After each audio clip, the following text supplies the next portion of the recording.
हमने ये टारगेट भी लिया है कि जो पिछले 2 सालों में हम पार्टी के स्थापना दिवस को जिस उत्साह के साथ बढ़ाना चाहते थे नहीं बना पाए।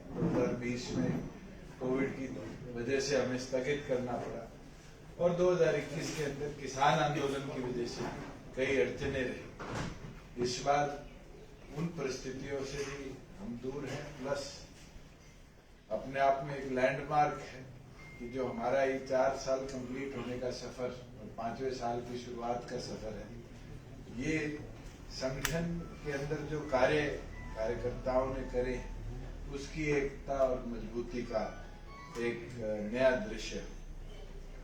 दूसरी ओर पर बहुत लंबे समय से डॉक्टर अजय सिंह चौटाला जी के आदेश अनुसार हम प्रयासरत थे कि संगठन को मजबूत किया जाए, बढ़ाया जाए, और उसी उपलक्ष्य में आज मेरे लिए तो बेहद खुशी की बात है कि हमारे 3 सीनियर पुराने साथी जो INLD में रह गए थे और हमेशा एक लगाव डॉक्टर अजय सिंह चौटाला जी की तरफ उनका रहा, पर परिस्थितियां थी और उन परिस्थितियों में वो शायद उस समय हमारे साथ ना आ पाए 5 साल पहले, मगर आज अपना साथ आशीर्वाद देने आए हैं और मुझे लगता है जननायक जनता पार्टी को इससे लाभ मिलेगा।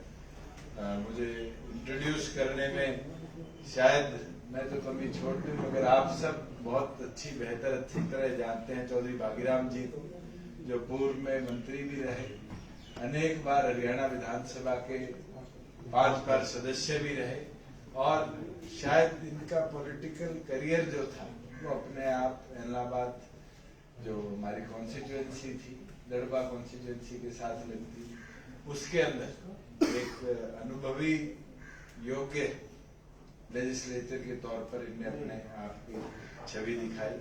वहीं साथ में अशोक वर्मा जी हैं जो हमारे बैकवर्ड कमीशन के मेंबर भी रहे, HLRDC के, और साथ में पिछली रानिया विधानसभा से INLD के कैंडिडेट भी थे। वहीं साथ में सुनील चौधरी जी रेवाड़ी से, और इनका पॉलिटिकल करियर जो है वो डॉक्टर अजय सिंह चौटाला जी के साथ युवा में शुरू हुआ और उसके साथ ये जिला अध्यक्ष भी रहे, लीगल सेल के प्रदेश अध्यक्ष भी रहे, और आज के दिन शायद प्रदेश कार्यकारिणी के, राष्ट्रीय कार्यकारिणी के प्रदेश उपाध्यक्ष INLD के हैं। तो तीनों आज अपना साथ आशीर्वाद देने के लिए हमारे साथ जुड़े, और मैं ये मानता हूँ कि एक शुरुआत है उस दौर की जहाँ हमें जो कमजोर करने की, तोड़ने की बात किया करते थे, आज कहीं ना कहीं उनकी ये स्थिति है कि उनके पास संगठन में लोग रोकने की जगह नहीं है, और दिन प्रतिदिन संगठन भी निरंतर कमजोर होता जा रहा है, और उसका फ्रस्ट्रेशन तो मेरे ख्याल से आपने टीवी पे, मीडिया पे निरंतर देखी। मगर हमारी सोच एक ही है कि हम मजबूती के साथ संगठन को आगे बढ़ाएं। एक मैं खास तौर पर आपको इंट्रोड्यूस करा दूं कि हमारी छोटी बहन है दीपाली, ये जिला परिषद का गुड़गांव से जो हमारा आरक्षित महिला वार्ड था उससे चुनाव भी लड़ी और बड़े अच्छे 2000 वोटों के अंतर से वहां से जीत कर आज मेंबर ऑफ जिला परिषद बनी। और उससे अच्छी चीज ये है कि गुड़गांव की 10 सीटें जो है उसमें महिला आरक्षित जो सीट चेयरमैन की है उसके अंदर महिला SC ही कैंडिडेट उस आरक्षित सीट पे चेयरमैन बन सकती है। तो डी फैक्टो कह लीजिए कि आपके सामने दीपाली जी है जो आगामी जिला परिषद गुड़गांव की चेयरपर्सन भी बनी। मैं शुभकामनाएं देता हूँ और इंट्रोडक्शन कराऊं तो हमारे दीपचंद जी जो पटौदी विधानसभा से पार्टी की, इस तरफ से दीपचंद जी जो पटौदी विधानसभा से पिछली बार चुनाव भी लड़े थे, उनकी बिटिया है।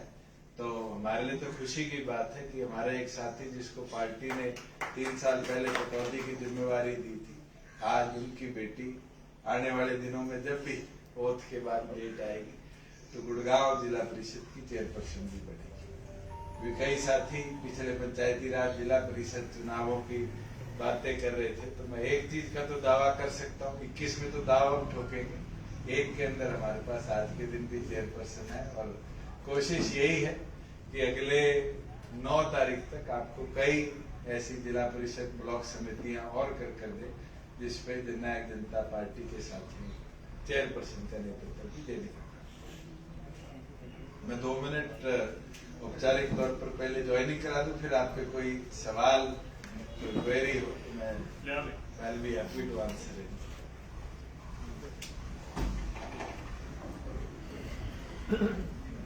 ये तो प्रदेश अध्यक्ष का काम है। वेलकम।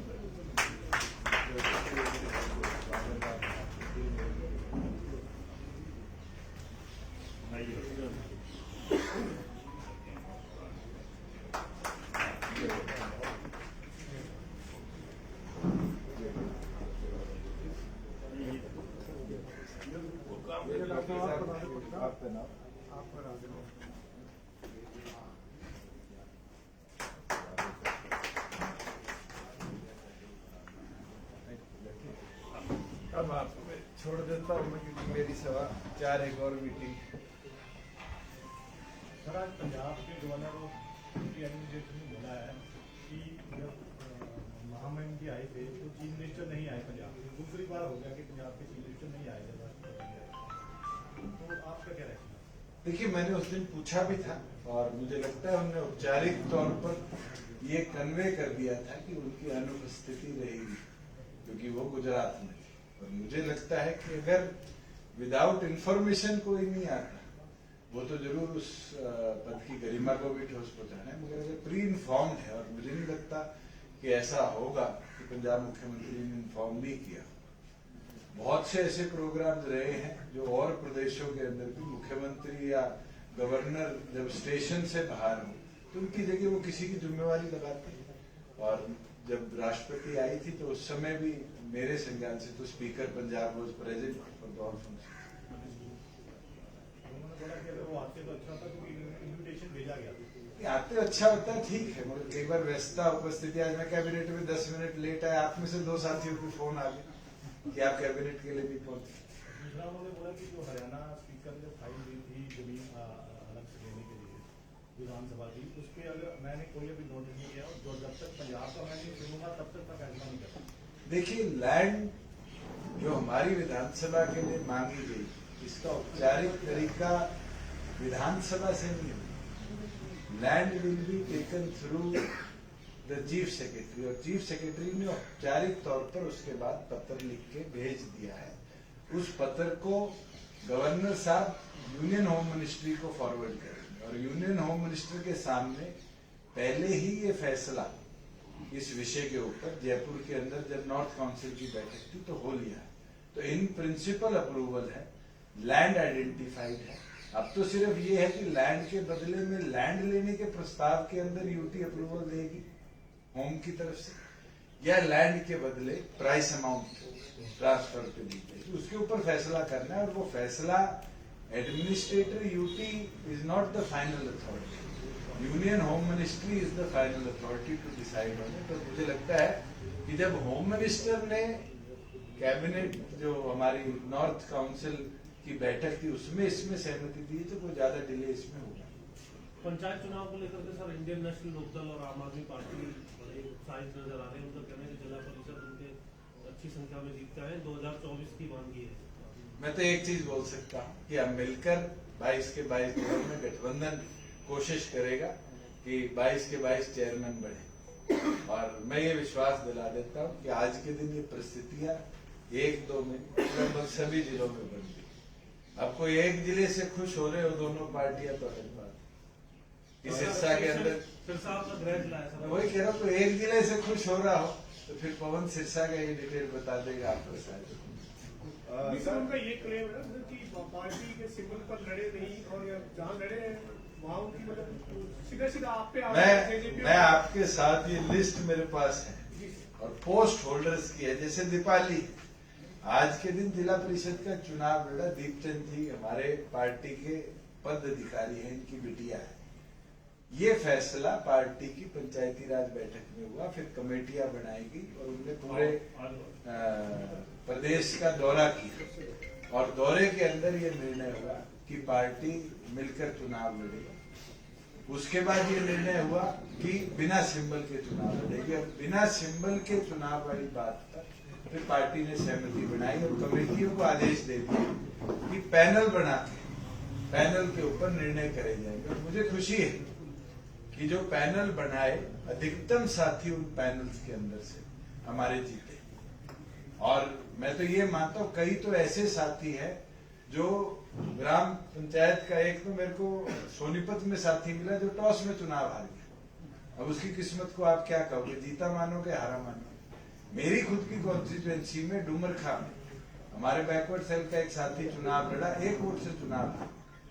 ओवरऑल वोट कितना आया है और हमारे साथियों को कितना आया है ये तो अभी कैलकुलेशन करेंगे, पर मैं मानता हूं कि रूरल इन्वायरमेंट के अंदर जो रूरल वोट बैंक है हमें बहुत मजबूती मिली है।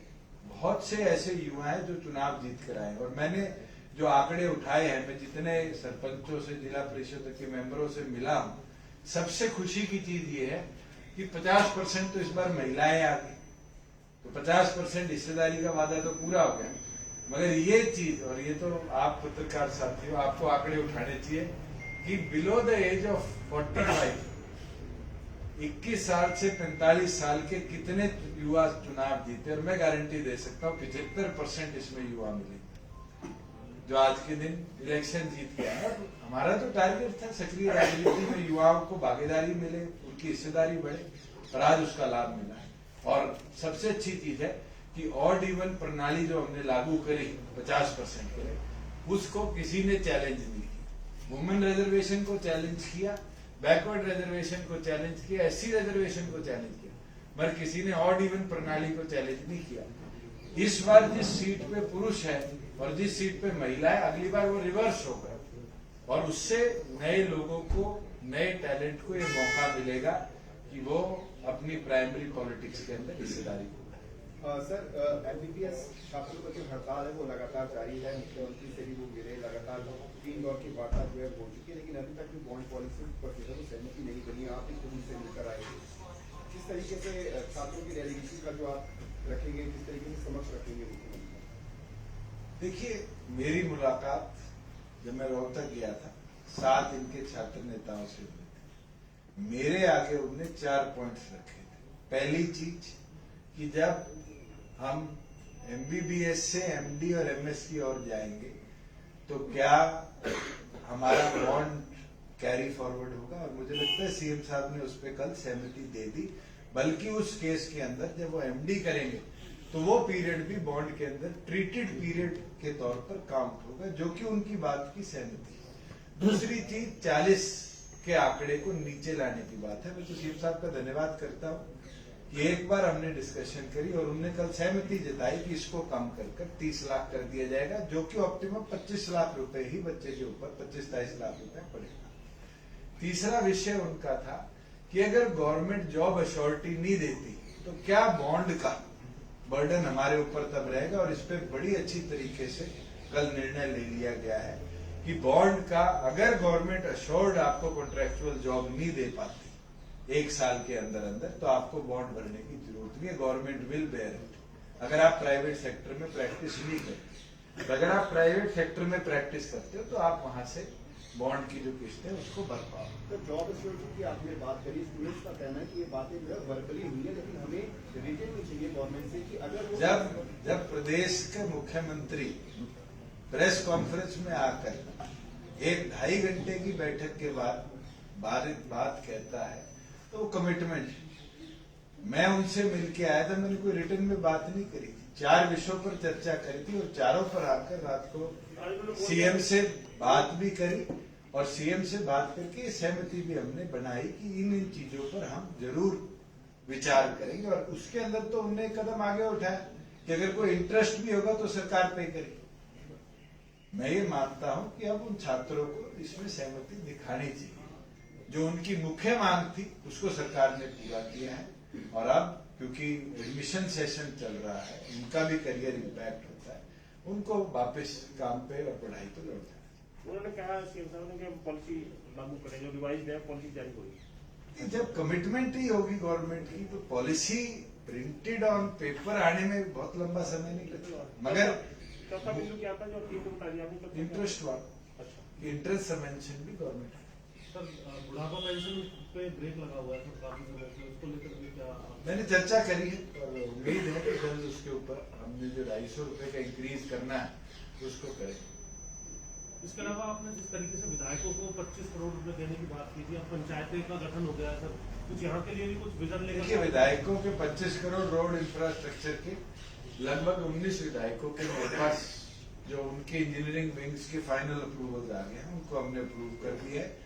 लगभग 19 के अंदर से 7 ऐसी कॉन्स्टिट्यूएंसी है जिसके अंदर पूरे 25 करोड़ रुपए मांगे गए हैं, क्योंकि प्रेशर ज्यादा बारी बारी ये किया जा रहा था जी मेरे नहीं हो रहे, तो हमने पार्ट फाइल्स भी मंगाई है कि जब 25 करोड़ क्लब हो जाएगा तो उसको हम कैप इन कर देंगे। तो सड़कों पर मगर मुझे पूरी उम्मीद है कि बाय जो सेशन अनाउंस हुआ है, हम लगभग 90 की 90 कॉन्स्टिट्यूएंसीज के अंदर इन प्रिंसिपल रोड इंफ्रास्ट्रक्चर के जो वर्क्स उनकी रिकमेंडेशन से आए हैं उसको टेकअप। कितने आवेदन आ गए हैं उन तक?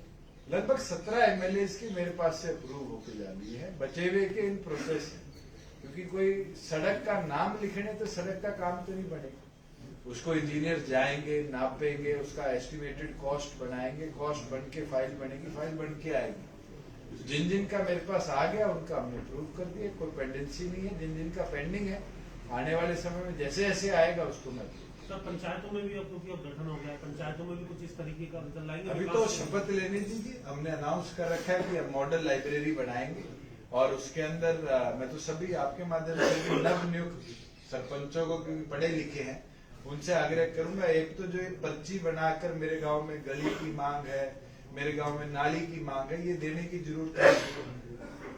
1.5 साल पहले हमने पंचायती राज में एक पोर्टल बनाया था, ग्राम दर्शन पोर्टल, जो आपके आधार कार्ड से लिंक्ड है, और उसके अंदर जाकर अपने गांव की डिमांड को डलवाए और डलवाकर सरपंच के पास भी पावर है उसको अप्रूवल देने की, जो कि अप्रूवल फिर सीधा डिपार्टमेंट कंसर्न के पास जाएगा कि उसकी फिजिबिलिटी चेक करी जाए। बहुत से ऐसे केसेस हैं जहां पर अनाउंसमेंट्स होगी, जैसे आज एक कैबिनेट में केस आया कि बस स्टैंड कंस्ट्रक्ट कर दिया और उसके अंदर 2 कनाल जमीन किसी प्राइवेट प्लेयर की थी और फिर उस प्राइवेट प्लेयर ने डिमांड करी कि रायपुर रानी की वजह मेरे को मूर्छल के पास जमीन दे दीजिए, और फिर जब कोर्ट के बाद ये फैसला लिया गया सरकार द्वारा कि बस स्टैंड तोड़ा जाएगा, तब बस स्टैंड के पीछे उसने जमीन लेने में सहमति दी। तो बहुत से ऐसे केसेज है जहाँ फिजिबिलिटी नॉन फिजिबिलिटी के कारण भी बहुत लंबे समय तक अरसे तक सरकार का कामकाज रुक जाता है। ये जो जिला परिषद के जो आपने बताया मेंबर टोटल बने कितने हैं जो जेजेपी के समर्थक? जो हमारे समर्थित भी, मैं आपको पोस्ट होल्डर बता सकता हूँ, इसके अंदर जैसे अम्बाड़ा से मंजीत कौर हमारी महिला अध्यक्ष है, पोस्ट होल्डर ये बिना पोस्ट होल्डर भी होंगे? बिना पोस्ट होल्डर तो अभी तो बहुत ऐसे साथी है जो युवा है, न्यूट्रल है, हमारे साथ जुड़े हुए थे, अब वो दिन प्रतिदिन जुड़ रहे हैं। नहीं 102 है, 105 है, 120 है, ये तो हर रोज बढ़ रहा है। आज मैं आपको कह दूं भी मेरे तो 62 पदाधिकारी जीते, एक साहब ने 205 बताए, बीजेपी समर्थित तो बच्चे जेजेपी के बना दो।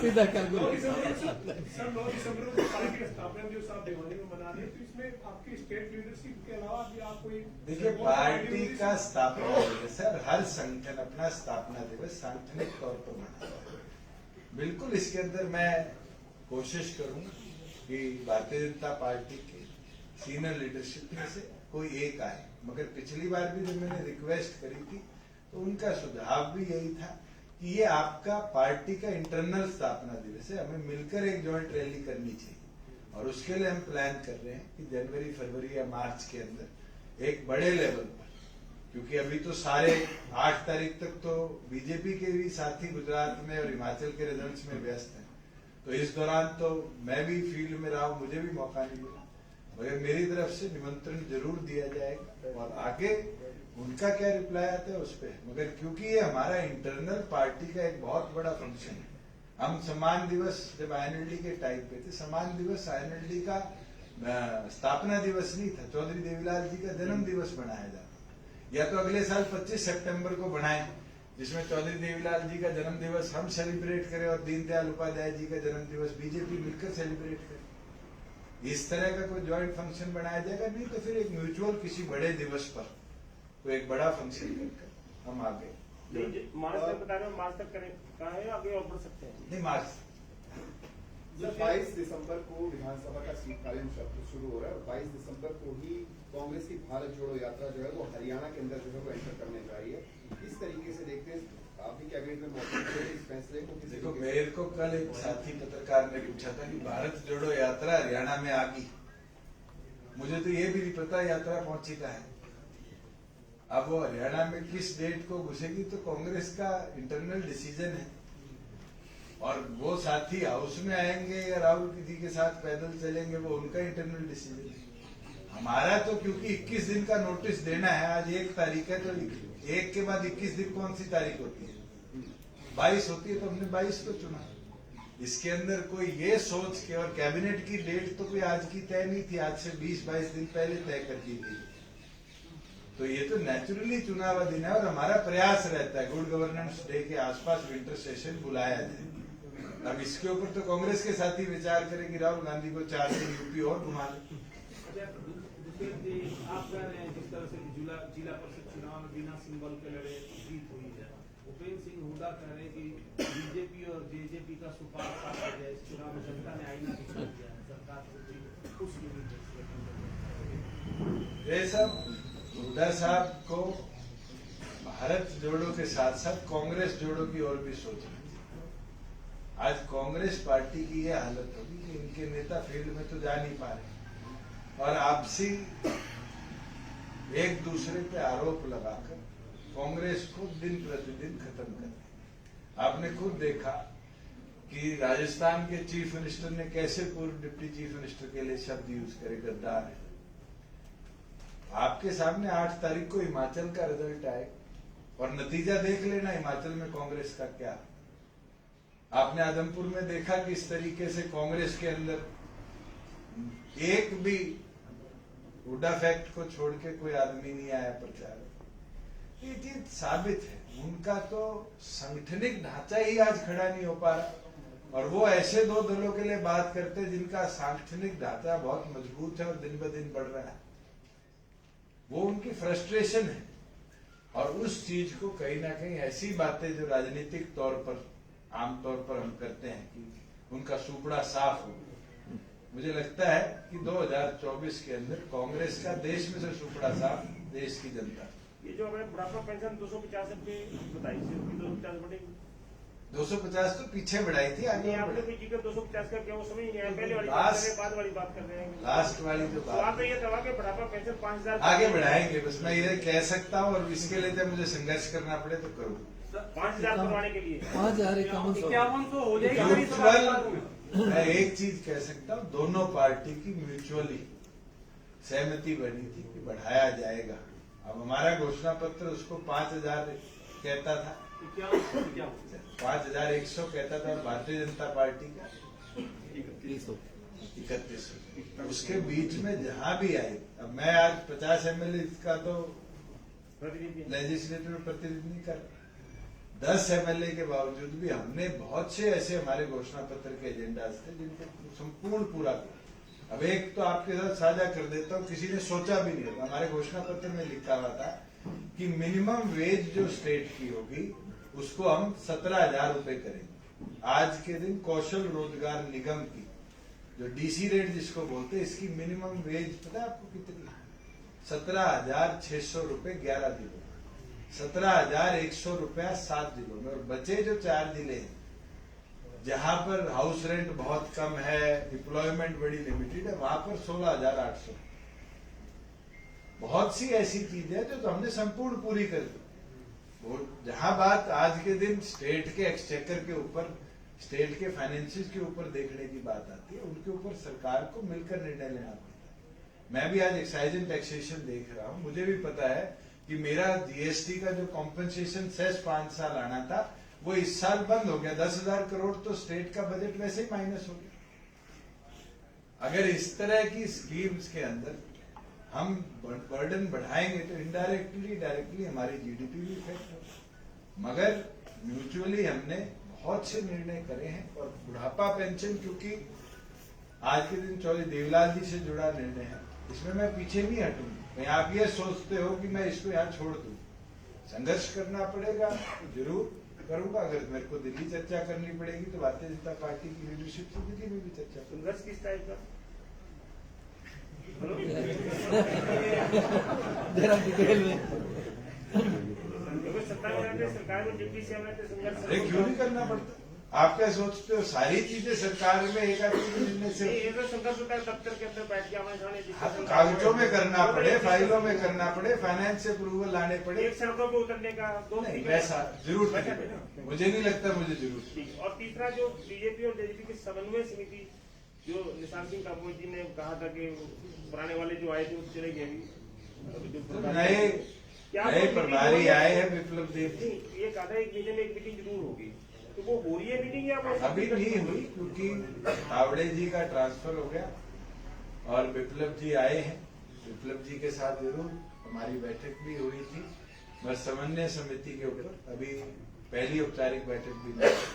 और इसको क्योंकि हम भी व्यस्त हैं, पिछले 2 महीनों से जिला परिषद और ये चुनाव थे, आदमपुर का उपचुनाव था, उससे पहले विप्लव जी आए थे और 9 तारीख को पार्टी का स्थापना दिवस है।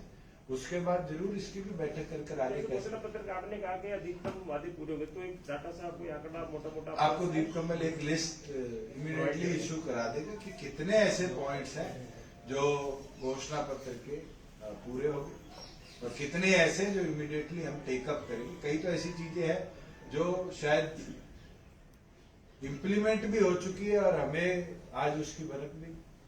सर, ये जो भिवानी में स्थापना दिवस है, इसके लिए आप जगह जगह पर जा रहे हैं, कई जिलों में आप गए हैं, किस तरह का रिस्पॉन्स है, मतलब क्या लक्ष्य है? क्योंकि पीछे ये नेशनल मंगल ने फतेहाबाद में रैली की थी, तो भीड़ को लेकर आपको पता राजनीतिक रैलियों में कितनी भीड़ रहती है? मैं आपको एक चीज बता सकता हूँ, 15 एकड़ का ग्राउंड है और हमारा जो आकलन है इसके अंदर 1 से 1.5 लाख तक के मात्रा में हमारे कार्यकर्ता प्रदेश के अलग अलग कोनों से वहाँ एकत्रित हुए। और एक जन सलाब जो आपने देखा जींद के अंदर, पानीपत के अंदर, मुझे लगता है उससे भी बड़ा जनसलाह पार्टी के कार्यकर्ता। आपके कार्यकर्ता सर दुष्यंत सीएम के नारे लगाते रहते हैं, इससे कोई आपसी कोई फर्क नहीं पड़ेगा? देखो हर पार्टी का लक्ष्य है कि पार्टी नेतृत्व में है और मुझे नहीं लगता जब भारतीय जनता पार्टी 2 एमपीज के साथ संगठन चला रही थी उस समय किसी ने भारतीय जनता पार्टी का प्रधानमंत्री हो इसकी बात छोड़ी हो। और उनके कार्यकर्ताओं ने मेहनत करी, लगन के साथ काम किया और उसका नतीजा है। और आज 300 प्लस सांसदों के साथ देश का नेतृत्व कर पार्टी के कार्यकर्ताओं की तो इच्छा रहती है और वो इच्छा यही रहती है कि पार्टी का नेतृत्व प्रदेश को, देश को लीड करे। पार्टी के तो आप ही वर्कर हैं। आप हर चीज वो उंगली करके घी में से निकालने वाली बात इसलिए क्योंकि पार्टी के वर्कर की इच्छा है कि सत्ता में आए। पार्टी की अगर आपकी और आप एक पार्टी वर्कर, चलो सुरेंद्र जी मैं आपसे पूछ रहा हूँ, आपकी इच्छा नहीं है मैं सीएम बनूं? मेरी तो नहीं है, क्योंकि हम तो आपका तो हम मान सकते हैं कि आप सीएम हो सकते हैं, 24 में बन जाए, आपकी इच्छा नहीं ना मेरी नहीं इच्छा है। आपकी नहीं, इनके लिए इनके लिए मैं तो कर अभी बन जाए। मैं तो यही पूछ रहा हूँ, आपकी इच्छा नहीं है मैंने मेरी तो इच्छा है आप अभी बन जाए। कैबिनेट के अंदर कई डिसीजन थे सर, जैसे मर्जर को लेकर के एक विषय था, बड़ा फिजिबल सा लग रहा था लेकिन वो डेफर हो गया सर, क्या वजह नहीं कैबिनेट एजेंडा नोट क्योंकि वो मल्टीपल डिपार्टमेंटल कंसल्टेंसी के बाद बनना था, वो कल रात को बैठक हुई है, वो बन नहीं पाया, आगे टेकअप करेंगे। आत्मनिर्भर टेक्सटाइल पॉलिसी का ज्यादा प्रेस कॉन्फ्रेंस में कुछ मैं बताया? आराम से कर लूँ उसमें, आज पॉलिटिकल कोई बागीराम जी से, सुनील चौधरी जी से और शर्मा जी से। एक सवाल है, आज जो इनेलो के लोग ज्वाइन किए हैं, कल कपिल सिंह राठी ने एक बयान दिया था, आपके छोटे दादाजी ने चौटाला साहब जो मंत्री उनको की टिकट बचाने के लिए चुनाव बयान देते हैं और जब 85 MLA थे इनेलो के तो उन्होंने चौधरी देवीलाल के बीच में छोड़ा। क्या कहेंगे ऐसा ना हमारी पार्टी के आदमी ने बयान दिया ना हमारी पार्टी के आदमी के लिए बयान दिया, ये चीज हमसे ना पूछे। जिसके लिए बयान दिया वो जवाब दिया, जिसने बयान दिया वो। अब सरकार में साथ में नियमित लोग आ जाए हैं फिर तो इन पर अरे भाई मैं तो एक चीज कह सकता हूँ, हमारे परिवार के बड़े तीनों मेरे से तो उम्र में बहुत बड़े और वर्मा जी सुनील चौधरी जी तो दो ऐसे व्यक्ति हैं जिन्हें डॉक्टर अजय सिंह चौटाला जी जब लोकदल के युवा के अध्यक्ष होते थे उस समय साथ काम किया, और चौधरी भागीराम जी तो चौधरी देवीलाल की उंगली पकड़ के राजनीति करने लगे, विधायक बने जनता पार्टी। और इनका जो पॉलिटिकल एक्सपीरियंस है वो वैसे लोगों के बयान के बराबर का नहीं है। वजूद मतलब वो तो कब्जेदारी लोग हैं। धन्यवाद।